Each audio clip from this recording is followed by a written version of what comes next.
Hai semuanya, selamat datang di video pembelajaran matematika. Saya Marita Nova Aurestia dengan NPM 21130210074 akan membantu teman-teman untuk mempelajari materi peluang kejadian majemuk. Sebelumnya, saya akan menginformasikan tujuan pembelajaran pada video pembelajaran kali ini. Di sini ada 3 tujuan pembelajaran ya teman-teman, dan teman-teman bisa baca sendiri tujuan pembelajarannya. Pertama-tama, sebelum masuk ke materi, coba teman-teman simak kejadian berikut ini ya. Pada hari Minggu, Andi akan menonton pertunjukan sirkus. Dari sekian banyaknya atraksi, Andi sudah memilih 2 atraksi yang ingin ia tonton, yaitu atraksi gajah dan atraksi anjing laut. Nah, masalah muncul ketika Andi melihat jam pertunjukan. Ternyata, keduanya dimulai pada pukul 9 pagi. Pertanyaannya, mungkinkah Andi dapat menonton kedua atraksi tersebut jika lokasi atraksi berjauhan? Jawabannya, jelas tidak mungkin ya. Karena tidak mungkin Andi dapat menonton atraksi gajah dan atraksi anjing laut pada waktu yang bersamaan.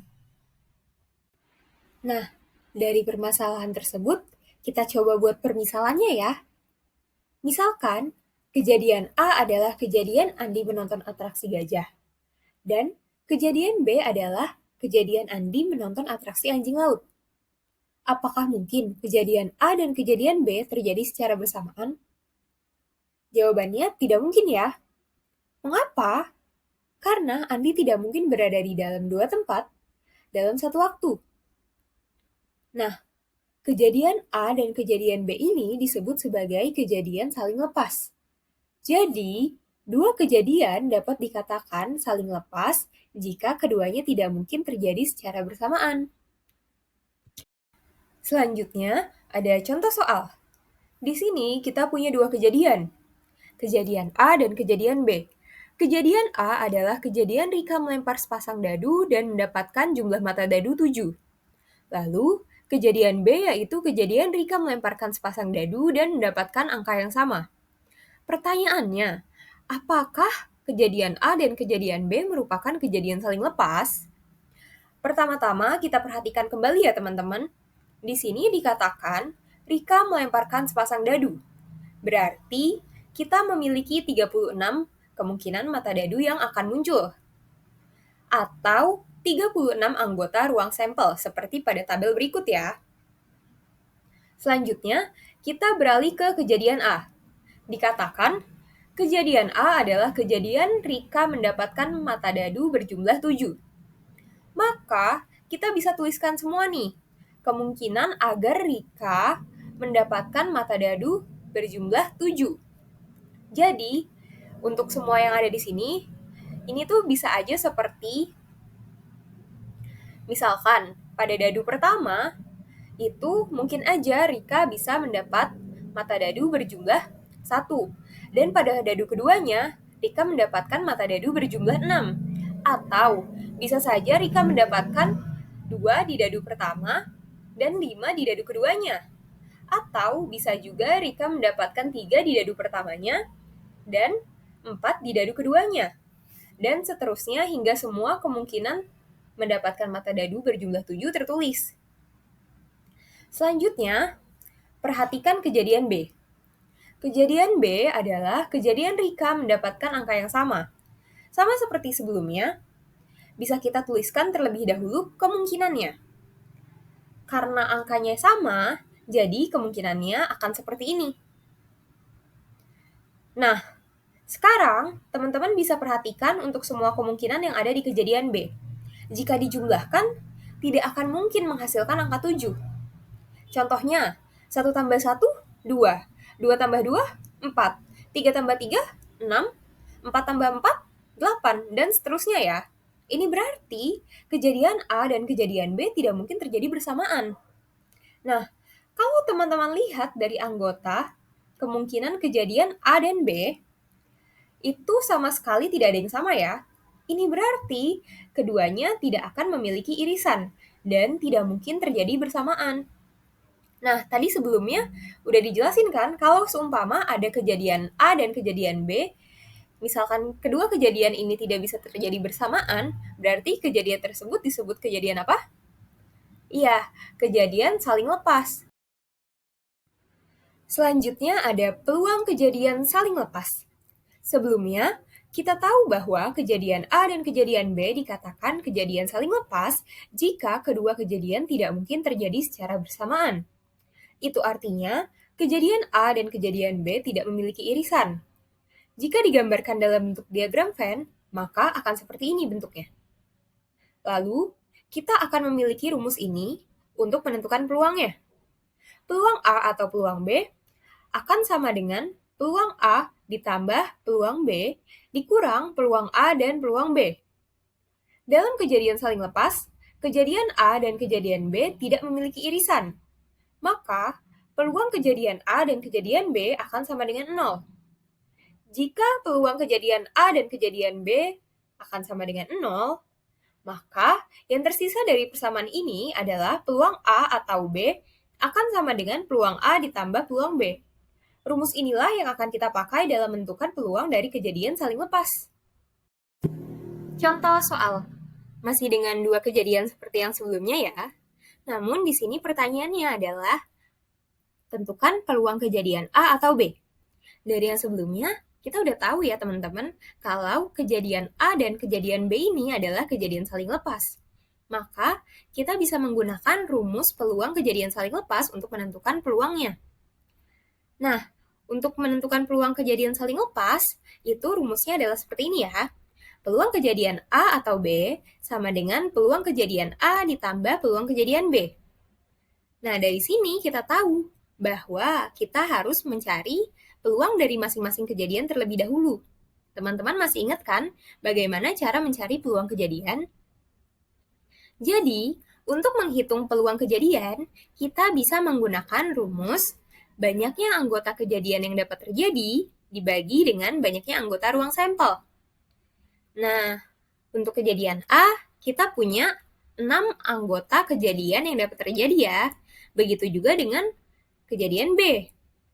Lalu, kita bisa menentukan NS-nya.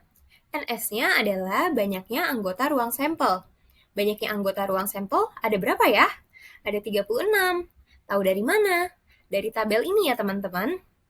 Nah, sekarang kita dapat menentukan peluang kejadian A. Peluang kejadian itu akan sama dengan banyaknya anggota kejadian yang dapat terjadi dibagi dengan banyaknya anggota ruang sampel. Banyaknya anggota kejadian A ada berapa? 6 ya tadi. Terus, banyaknya anggota ruang sampel ada berapa? 36 ya. Maka, peluangnya adalah 6 per 36.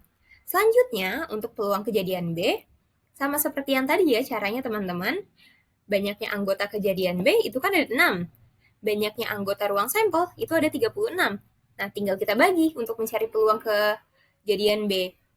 Jadi, nanti peluang kejadian B hasilnya adalah 6 per 36. Karena kita telah mendapatkan peluang kejadian A dan peluang kejadian B, maka kita dapat menentukan peluang kejadian A atau B. Peluang kejadian A atau B itu akan sama dengan peluang kejadian A ditambah peluang kejadian B. Tadi kita punya peluang kejadian A itu sama dengan 6 per 36. Nah, kita juga punya peluang kejadian B 6 per 36. Kita tambahkan, hasilnya menjadi 12 per 36. Itu akan sama dengan 1 per 3.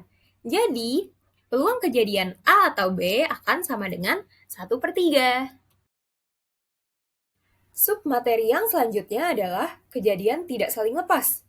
Kebalikan dari kejadian saling lepas, dua kejadian disebut tidak saling lepas jika keduanya dapat terjadi secara bersamaan. Seperti apa contohnya?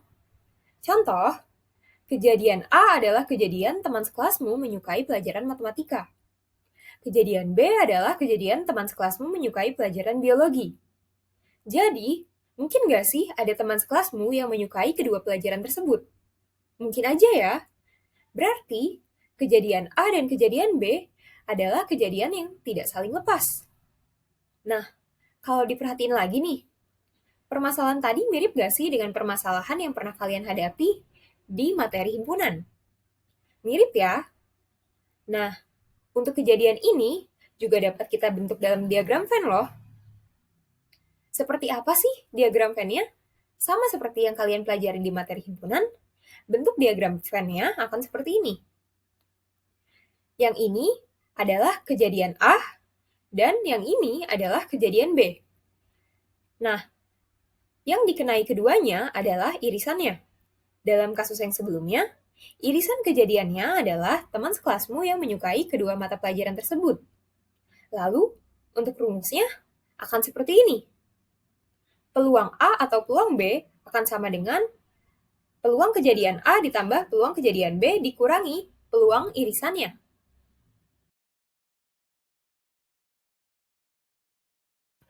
Selanjutnya, di sini kita ada contoh soal. Terdapat dua kejadian A dan kejadian B. Kejadian A adalah kejadian Tika melemparkan sepasang dadu dan mendapatkan mata dadu berjumlah 6.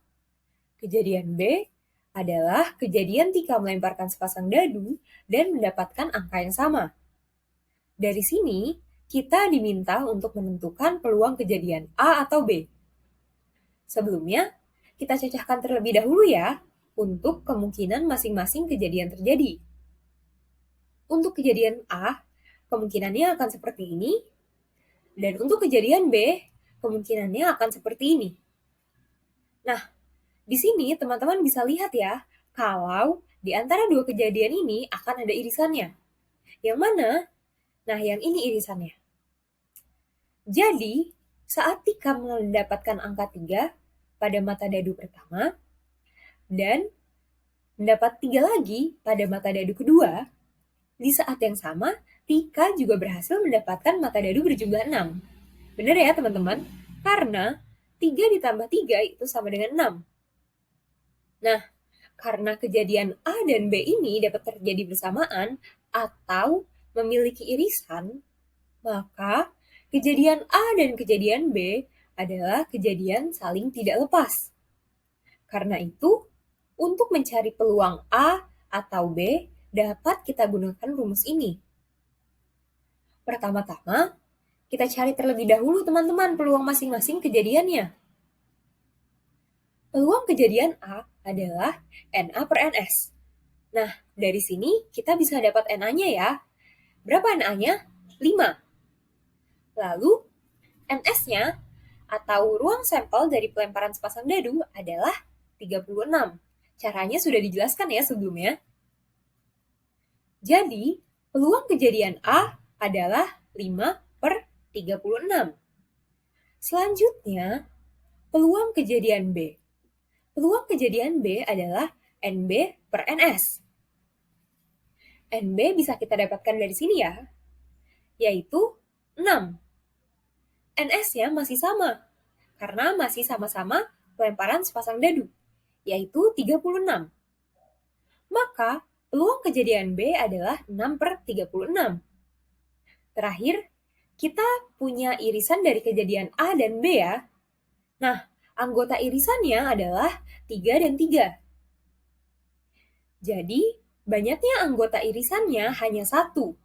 Maka, peluang dari A iris B adalah 1 per 36. Nah, dari sini kita bisa dapatkan bahwa peluang kejadian A atau B adalah 10 per 36 atau sama dengan 5 per 18.